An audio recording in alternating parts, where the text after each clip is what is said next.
This is our Burette test, which is an indicator for presence of protein.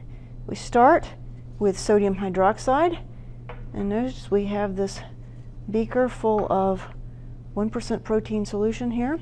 So we will start by putting in some sodium hydroxide, and then we use our copper sulfate.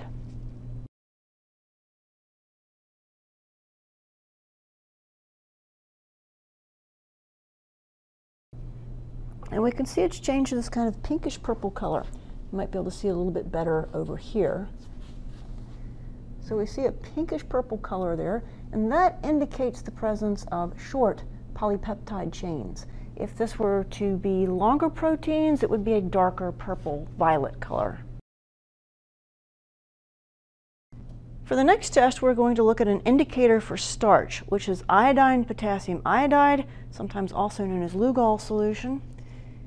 And when we look at it, it's a kind of transparent brown color. So now we're going to apply it to our test subject here, a potato.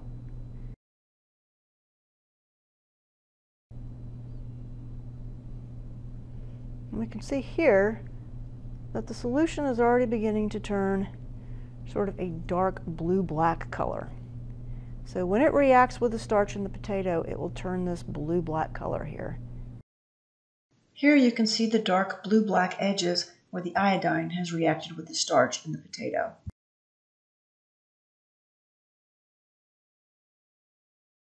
So the next indicator we're going to look at detects the presence of monosaccharides. So Benedict's solution here detects the presence of sugars, simple sugars.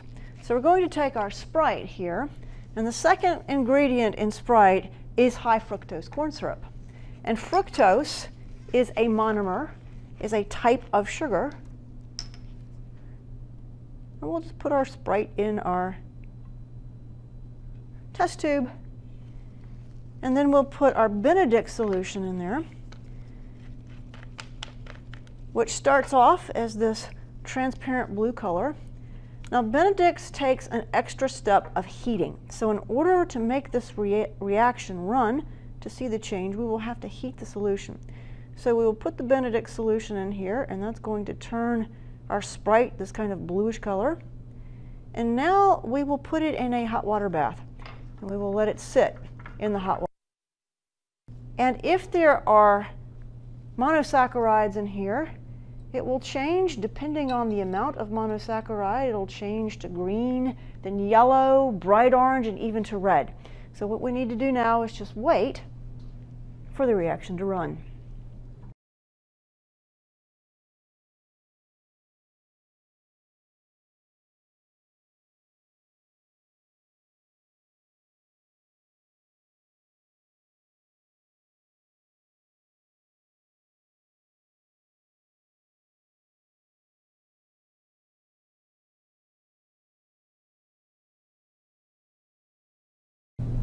And so that by the end of the experiment, it will have turned an orange-red color, anywhere from orange to red.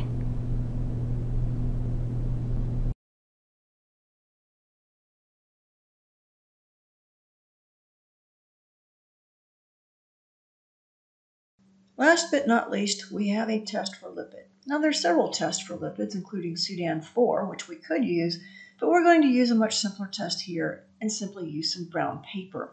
So I've got a brown paper food bag here, and I put some water on here, and then I'm going to put on some cooking oil.